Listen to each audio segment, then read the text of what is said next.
If you do a quick search for the Triangle region of North Carolina, you'll see tons of accolades. And I've got a whole library of videos on here talking about how great it is to live and move here. So it's no surprise it's one of the fastest growing regions in the entire country. But what about the things they don't tell you? Well, today I'm gonna peel back the curtain and give you my top 5 list of things you may be unpleasantly surprised by when moving to the Raleigh-Durham area of North Carolina. But before we jump in, my name is Matt Martin and I'm a Raleigh-based realtor. I've helped tons of clients, just like you, move to the Triangle region of North Carolina.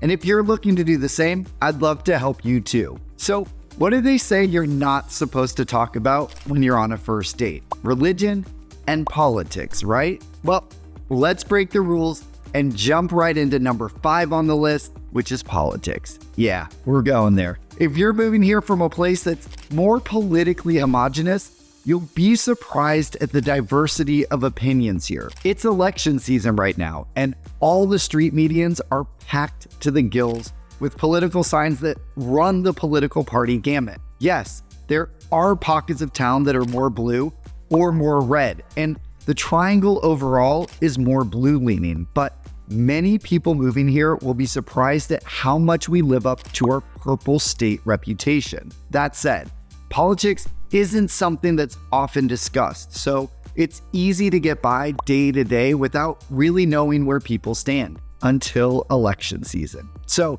if you're coming from somewhere where all your neighbors think exactly like you and you're looking for the same in the Triangle, you may be unpleasantly surprised by the diversity of political opinion here. Phew, we survived politics. So at number 4, let's jump into something more universally agreed upon as a negative of the Triangle, and that's the lack of public transportation. Yes, we have a pretty expansive bus system, including buses that can take you to the airport, but ridership is relatively low. Outside of the bus, we have Amtrak, which runs about 4 to 5 times a day between Raleigh, Cary, and Durham, but there are no other public transit options. For decades, residents have been teased with a proposed light rail that would, at a bare minimum, run between Raleigh, the Research Triangle Park, and Durham, but the plans have been repeatedly thwarted due to lack of funding. While it's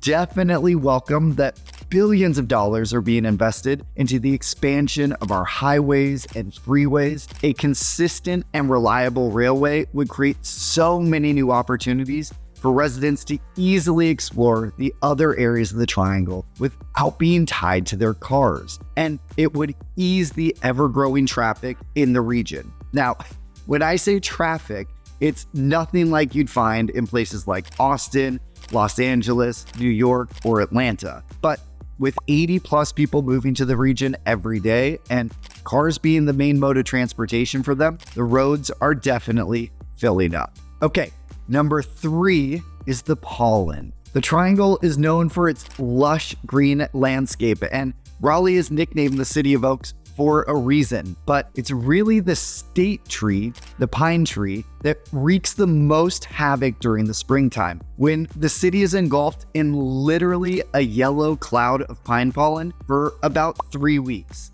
usually in late March to mid-April. It truly is the most bizarre thing to see for someone who grew up elsewhere. Your car, deck, driveway, sidewalk, porch, patio, roof, everything will be covered in a not so thin layer of yellow dust that's pointless to even wash off, as it'll just reappear in a few minutes. If you have severe pine pollen allergies, this may not be the right place for you. But let me tell you, the pollen gives way to the most beautiful spring and summer as all the wildflowers and trees begin to bloom. So if you're able to power through the pollen season by loading up on allergy meds or taking an annual vacation every April, you'll come out the other side to gorgeous magnolias, hydrangeas, crepe myrtles, dogwoods, and so much more in all their full bloom grandeur. All right, we're almost to number 1, but first we have to talk about the Triangle's hot and humid summers. Every article or video you read about Raleigh will talk about how great the weather is here and that we have 4 full seasons. And that's generally true. But if you're not from a place that has humid summers, get ready for a surprise. For 3 months, usually about mid-June to mid-September, get ready to sweat and to secure an open invitation from a friend with a pool. And with that heat can come some pretty strong pop-up thunderstorms that definitely took this California native by surprise at first. On average, the Raleigh-Durham area has about 40 to 45 days a year over 90 degrees, but that number varies wildly from year to year. What is pretty reliable, though, is the rarity of triple-digit days, with an average of just 1 per year in the last 10 years. So if you're moving from a place like Phoenix or Austin, where you can get anywhere from 50 to 100 or more triple-digit days a year, our summers will feel much more mild. But if you're moving here from Southern California, you're in for a surprise with the mix of both heat and humidity. Of course, there are plenty of ways to keep cool. We're only a 2-hour drive to the nearest beaches.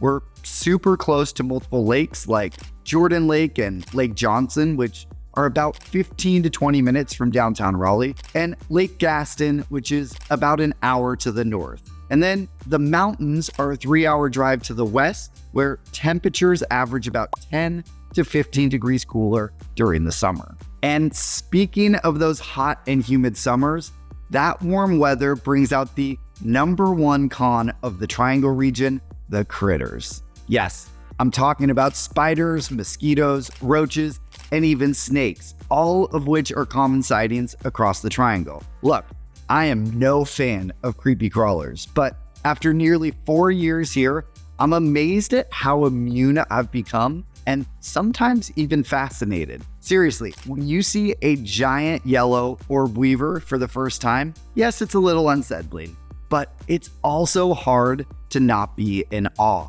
But it was definitely an adjustment when I first moved here. Now, one thing I'm not in awe of are the mosquitoes, which really should be installed as the state bird during the summer months. They are super pervasive during the summer months, so if mosquitoes love you, just be forewarned, you're gonna have to load up on DEET when you move here. And another thing I don't have time for, copperhead snakes. While we have a bunch of non-poisonous snakes around here that I'm happy to let go on their merry way, copperheads are a different story since they're the most common poisonous snake in North Carolina. While they're not actively aggressive snakes, you will want to keep an extra eye out, especially during the dawn to dusk hours, and avoid areas with thick brush, tree debris, or water sources. While their bite is often not lethal to humans, it can be very painful and expensive to treat, and you'll definitely want to be extra cautious with your pets, especially those dogs